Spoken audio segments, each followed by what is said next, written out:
Welcome back, listeners, to another episode of Yeah, I Said It. And you're checking out the program on Friday, July 3rd, 2020. Before I jump into the program, I want to give a big shout out to all of the participants who helped bring you the fantastic content on Behind the Steel Curtain. I want to give a big shout out to the oracle of the program, Dave Schofield, and the editor of BehindTheSteelCurtain.com.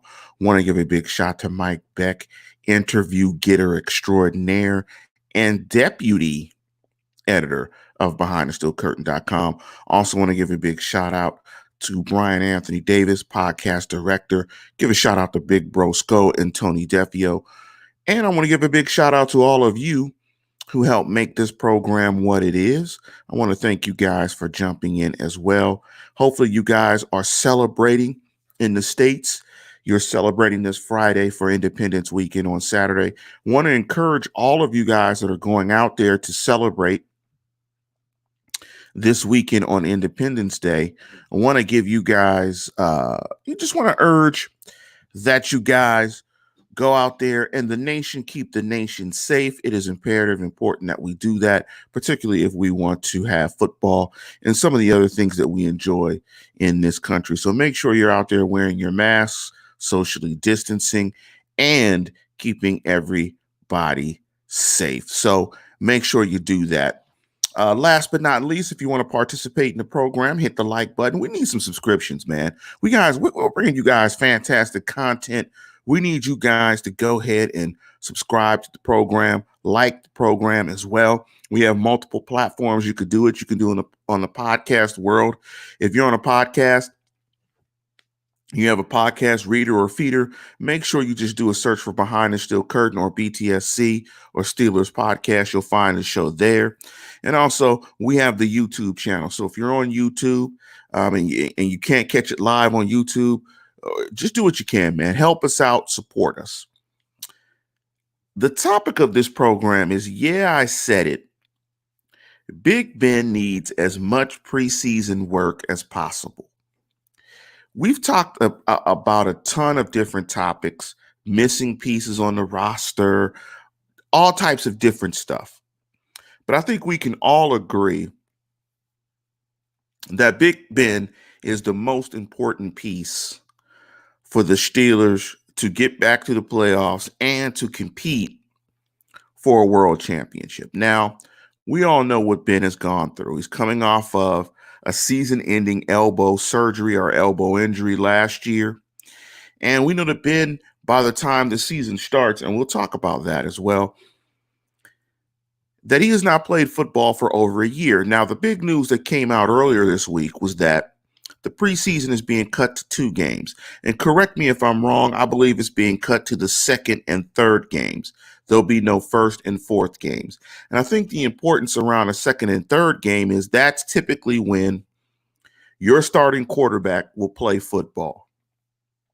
Now, when I ask the question or I make the statement, Big Ben needs as much preseason work as possible with preseason games being cut in this COVID world in terms of training camp, so on and so forth, and not having mini camps and so on and so forth.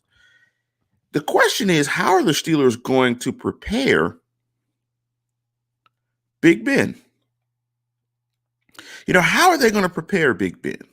How is Big Ben going to get the reps necessary for him to be sharp? Now, I'm on record as saying, even before a lot of the COVID-19 pandemic had started, that I thought Ben would be sluggish. I think the biggest impediment for Ben was not going to be necessarily his arm or his health, because I think the arm is repaired. I think the Steelers are confident that the arm is prepared and healthy and sound. But I think it's the touch. I mean, think of it. If you're a golfer, and big up to Felicia, big up everybody in the live chat. If you're a golfer, just think about putting and just think about your short game. You can hit golf balls in practice. You can throw to your receivers in practice and so on and so forth. But when you're on the putting green, And when you're trying to hit these really good shots in the clutch, and you're trying to have touch, trying to have touch with your short game, chipping and putting, you need reps. Ben needs a ton of reps. And like Brad Jewett said, he's going to need a ton of reps to establish rhythm. And not only establish rhythm, it's establishing a rapport and relearning his young wide receivers. Although he's played with Juju and James Washington, he has not played with them in over a year. They may run their routes differently. He may be throwing the ball differently.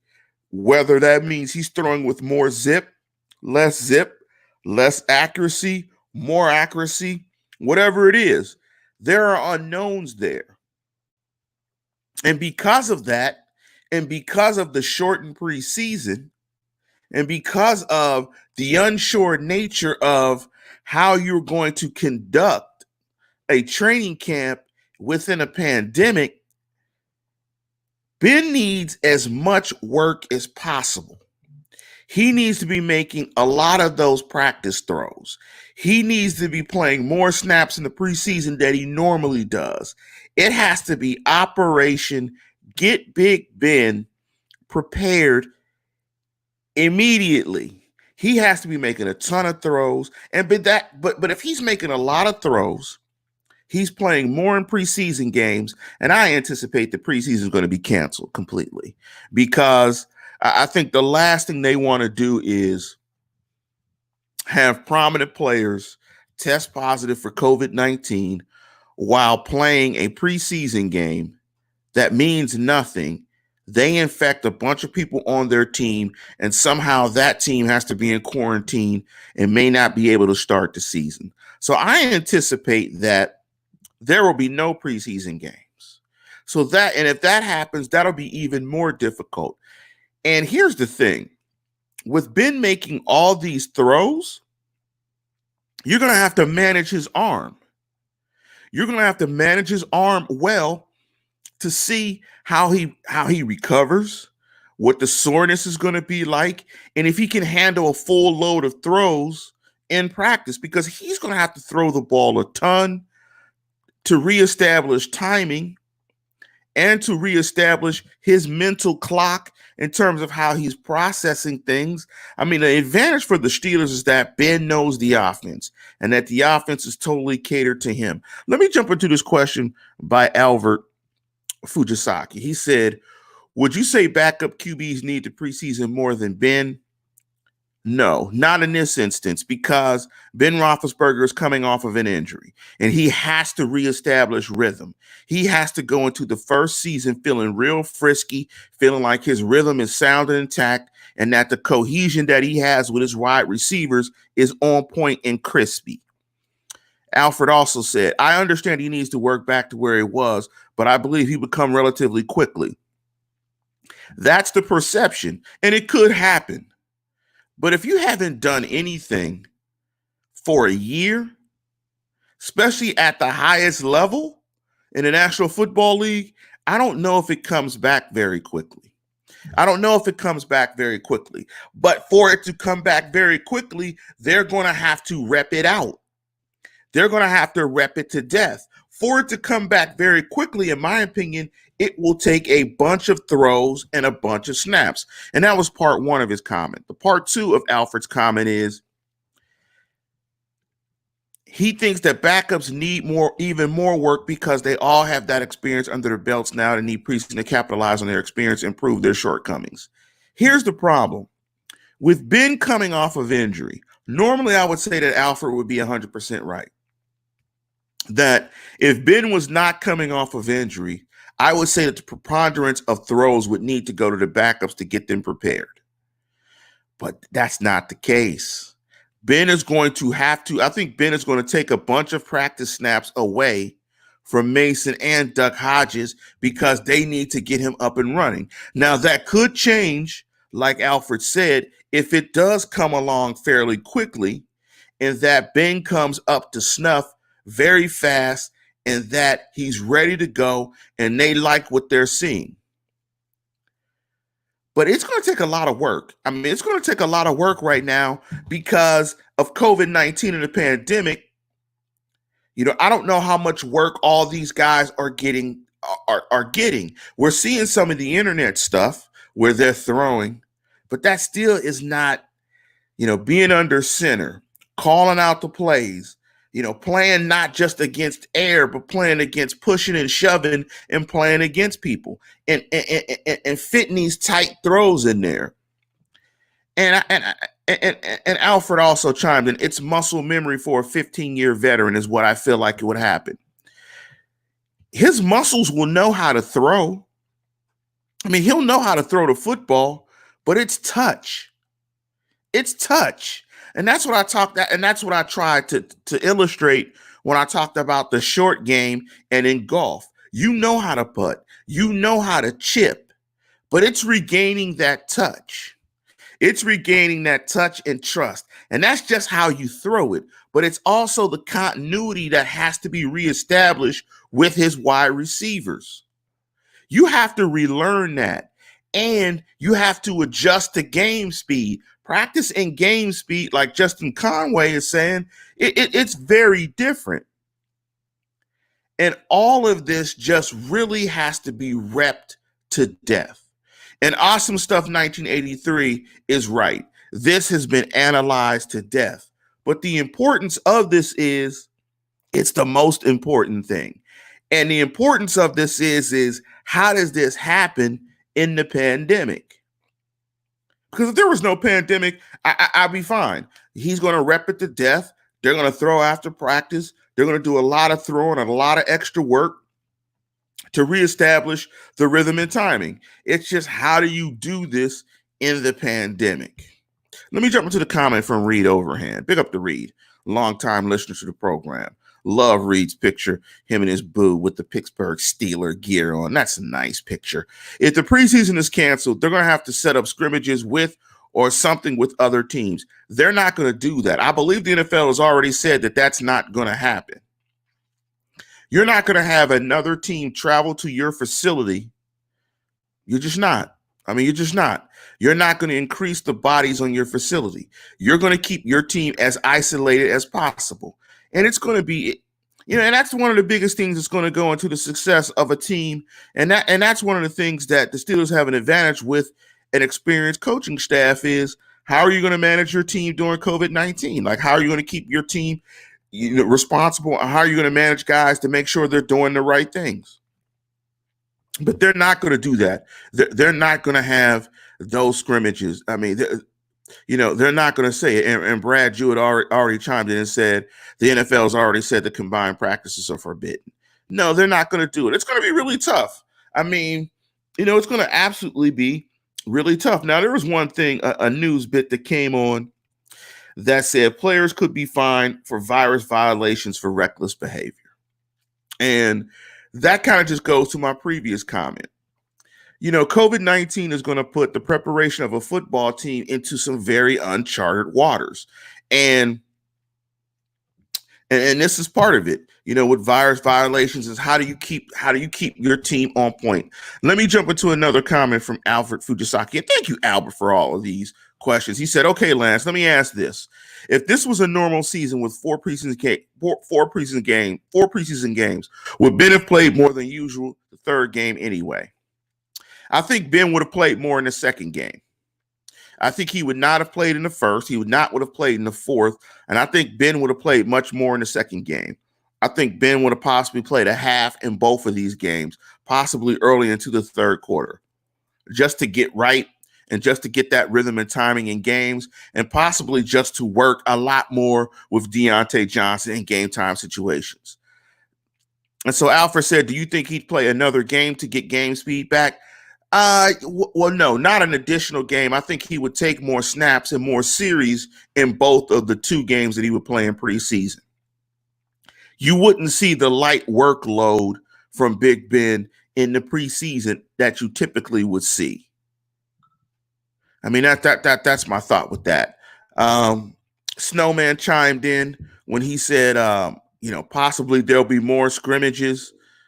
Sorry, hit the wrong comment there. Will be more scrimmages between the offense and defense. I could see that, where you have more scrimmages and you do more live work like that. Big up to Bad listening to the program. He said, I agree with Lance on games 2 and 3. I mean, you'll just play more. He'll play more snaps in game 2 and 3. I mean, you got to get the guy up to game speed, regardless of what you think he should be, because he's played a certain amount of time.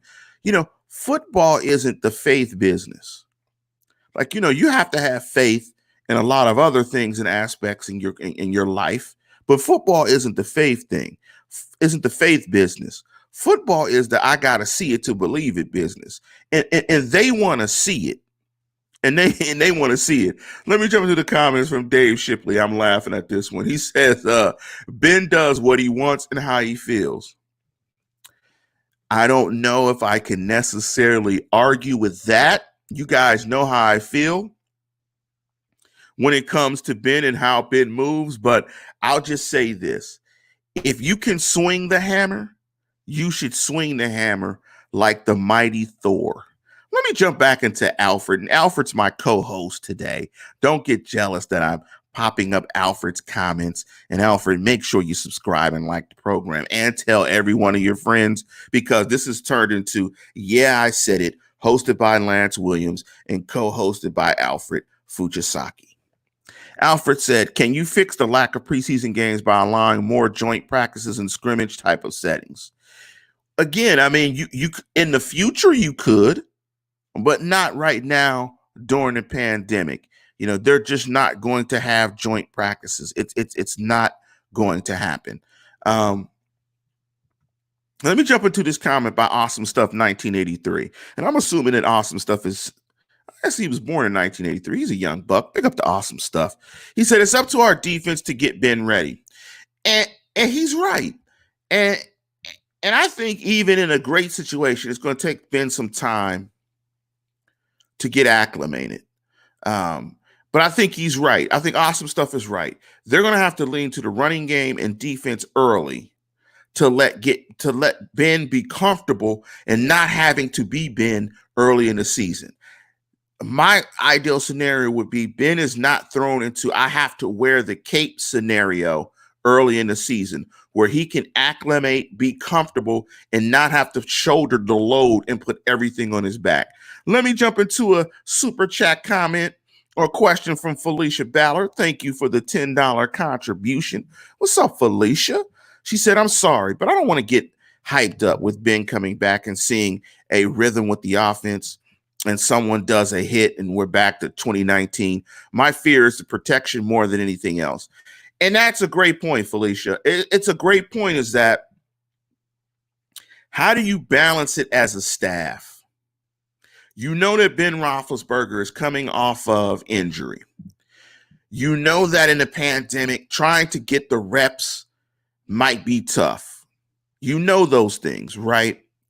But you also know that because you have Duck and Mason Rudolph as your backups, unless they make a significant leap in 2020, and that may be hard to do because their reps and their ability to get ready have been severely limited as well, your season is over.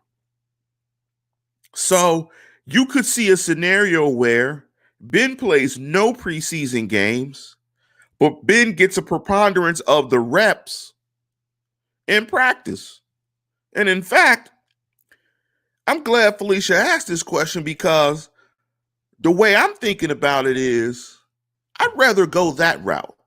I'd rather Ben get ready in practice and rely on the fact that he's a 15-year vet and will know how to navigate himself and get ready and navigate the situation of being in game speed. That we might do more, and correct me if I'm wrong, I think it's inter-squad, not intra-squad. No, it's intra-squad, because intra, I believe, is within like an intranet, not internet. I think it's intra. I'd rather go with a lot more intra-squad with the red or whatever the red little penny that they wear, and I'm saying penny because of soccer. That's what we call them in soccer. You wear the red pennies on your jersey where he can't be hit.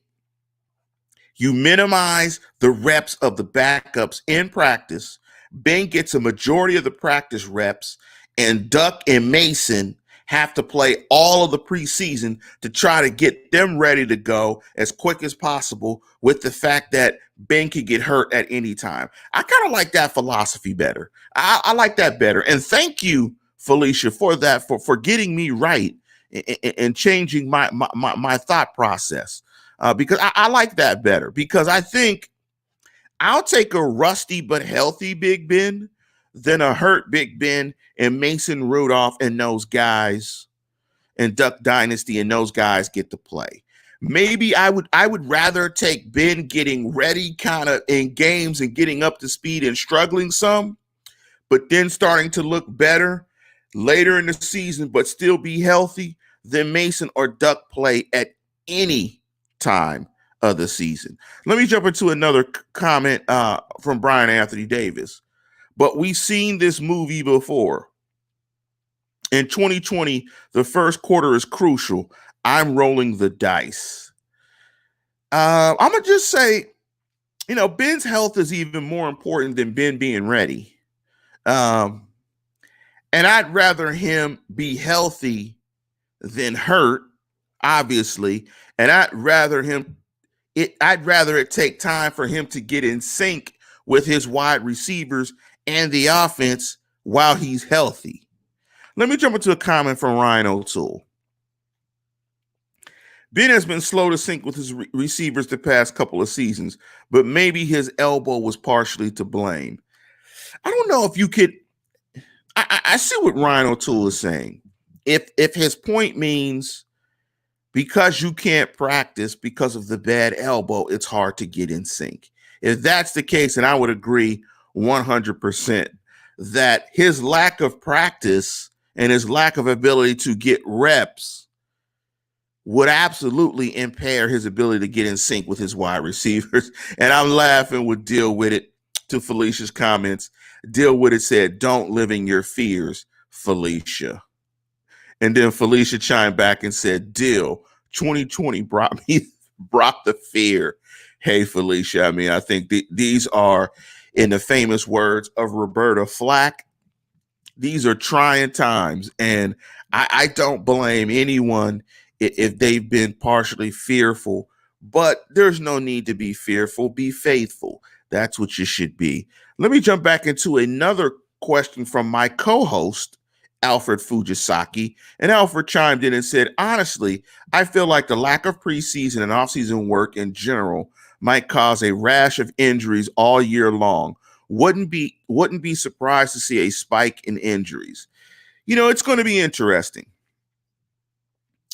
They're going to get some offseason work, and it's just interesting. I mean, it's going to be hard. I mean, Alfred sounds like a very smart guy, and it's going to be very hard to necessarily draw a causal relationship between the two, but I wouldn't be surprised. I mean, maybe you can peel it back and say certain type of injuries could be tied to a lack of preseason or offseason work. Like if you tear an ACL, that's not due to that. Maybe if you pull a hamstring, you pull a quad, maybe pulls. This is where Jeff Hartman could help me, because I don't know the body as well as he does. Big up to Jeff and big up to those guys at DK Pittsburgh Sports. I'm sure certain injuries are due to lack of work. What I think with the lack of preseason and offseason work is I think offenses are going to be way behind, and I think defenses are going to clean up on offenses early. Let me jump into another question. And I'll jump into another question from Awesome Stuff 1983. He said, "I feel like after last season, Lance has really come to appreciate Ben more." As he laughs. "Remember the videos about Mason taking Ben's job?" Yes. Yes. I have come to begrudgingly appreciate Ben more. I even think Ben, if he plays well this season, will get extended next year and play to his early 40s because of this defense, Minka Fitzpatrick, TJ Watt, and those guys being an awesome unit. I think the Steelers are not going to um, sacrifice this elite defense and give it every chance to try to guide the Steelers to a Super Bowl. Let me jump into this comment from Tad Digital. Is it TA Digital? I think it's TA Digital to Digital. I wish when we brought up people's names that there was a pronunciation that came with it. That'd be cool. To Digital. Like, I don't know what that means, but big up to Digital. Should we commit to running game early in the season and allow Ben to ease into rhythm? The interesting thing is that with that question is James Conner gets hurt too. So if you lean on the running game, will your best running back be able to handle the increased load? I mean, that's the question. That makes sense. I mean, what you're saying makes sense to Digital, like Tadal Digital. But the thing is, can he take the pounding? We've seen that he's off injured. And if Connor's not running the rock, I don't feel confident with any of the other backs. Let me jump into another comment from Felicia. Felicia said, yes, Ryan, because when they're hot after bye week and we are unstoppable, and then after the bye week, they come out lukewarm. Yes, I love the banter back and forth between everybody on the live chat. Let me jump into this comment from Vaping All Day. He said, I still don't think we will have football with the pandemic going on. Vaping, you're going to have football. I am 100% sure, 100% sure that there will be football. I am 1,000% sure that football will start, I believe it is, on September 10th. I am also 100% sure that there will be no fans in the stands for the game on September 10th. There may be fans in the stands at some point during the season, but I'm inclined to believe that there will be no fans in stands in 2020. I think putting tarp, pick up to Robert Sasovitz when he said, Lance, have a cognac on me. I think that the NFL has found a creative way. They're copying Premier League soccer and different sports in terms of how to recapture some of the lost revenue in stadiums by tarping off some area and putting ads. I think this will allow teams to not have fans in stands. I don't think teams want to manage a pandemic in their stands. They're football teams. They're not health organizations. Why manage it if you don't have to and you can recoup some of the revenue lost by offering ads in the stands? There will be no fans in the stands and they will play every single game. However, caveat, if your team is irresponsible, you don't have adequate leadership in your locker room from your vets to young players, you don't have a strong coach and a strong front office, your team will suffer numerous COVID-19 outbreaks in your locker rooms. Or, and I shouldn't say outbreaks, but you're going to get infections if your locker room, if your team is irresponsible, you don't have veteran leadership, you don't have a strong coach, owner, and front office. How the league will manage infections in season, it has yet to be determined. It will be interesting to see how they do that, because if a couple of people get infected, you're going to have to do contact tracing within your locker room and see how many people they've been in contact with, and you're going to have to do massive testing. The season will occur. There is too much money at stake. This is capitalism. They will figure out a way to manage the health issue and continue to make money. There will be a season. So vaping all day, I guarantee you, They don't want to lose no money. And because of that, they will come up with creative ways to manage this. And Miguel Zago said, I think Buffalo won't have fans in the stands this season. And to that question, if there's no stands in one stadium, there will be no fans in no stadiums. There won't be fans in any stadiums. And in California, currently where I stay, cases have just spiked up and they're just ballooning. And there are 3 teams in California, 2 in LA, and 1 in the Bay Area in San Francisco. It used to be 4 teams. There will be nobody in stands in a game in California anytime soon. There will be no mass gatherings anytime soon. I don't think this year. So it'll be interesting how it happens. But there will be games, but there will also be no fans in the stands.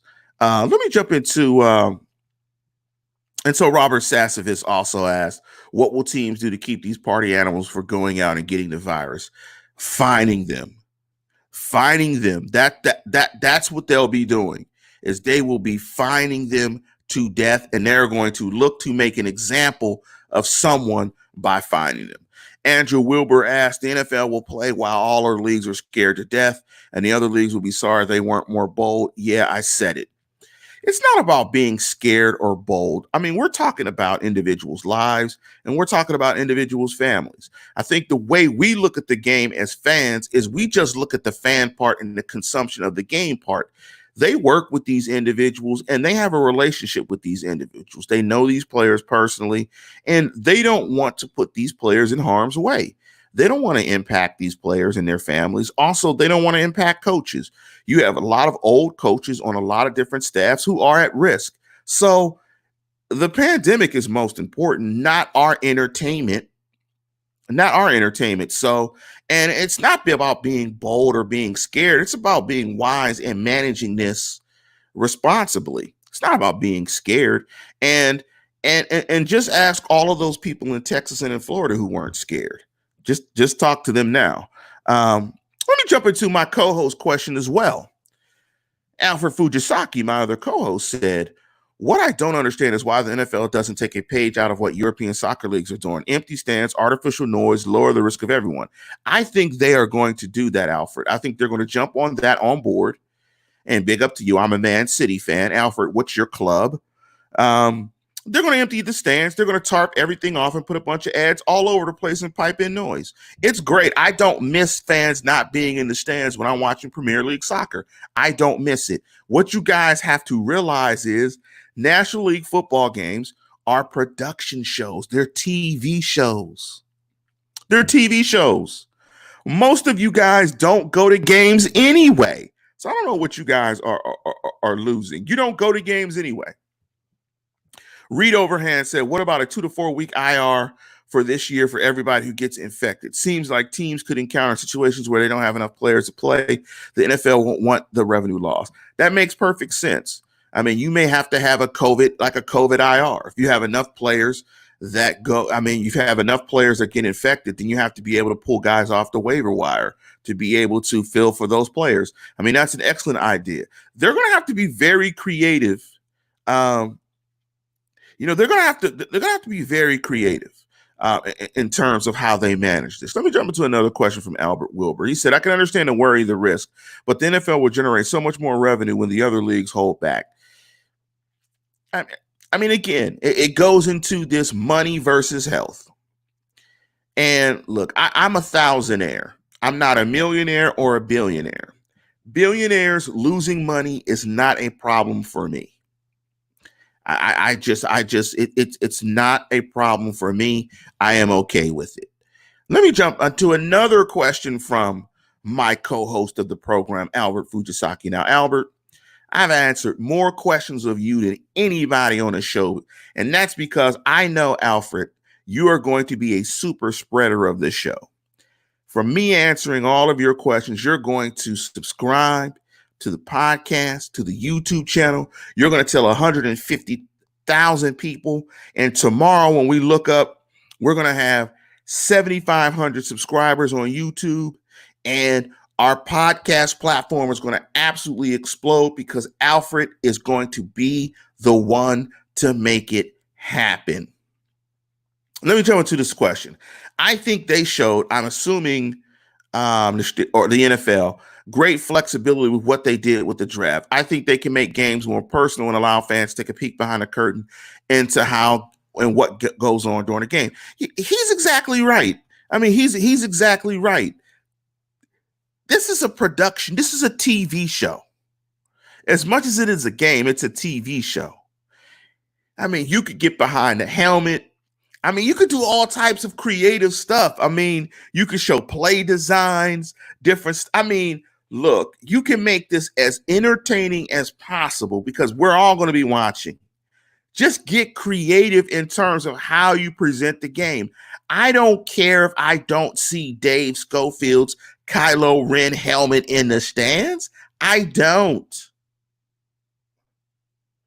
I mean, maybe you pipe in, guys schematically breaking down stuff, giving you percentages of what was called in these situations when the Steelers were in a 3rd and 4 in this area of the field, and you can pick a play and anything, man, anything. They can think of anything to do this. They just have to get creative, but guaranteed, there will be a season. Billionaires are not trying to give up this money, and they are not losing money, even if fans aren't in the stands. Their profits will just be diminished. They are making money. Their percentage of profit is just less. Let me jump into this last comment before I jump out of the program and conclude it. And I think this is the most appropriate way to end the show. And big up to you, Snowman, for the $5. Happy 4th of July to you, Lance, and Behind the Steel Curtain family. Take care, all. Thank you, Snowman. And again, I urge all of you guys out there, if you are celebrating the 4th, please do it responsibly. Please wear your mask. There is no stigma to wearing one. In fact, make it fun. Get a Steelers mask and wear it. And go out there, socially distance, wear your mask, be responsible. Let's make sure the nation keeps the nation safe. And with that, we're going to conclude the program. And as always, tune in, tell a friend, and subscribe.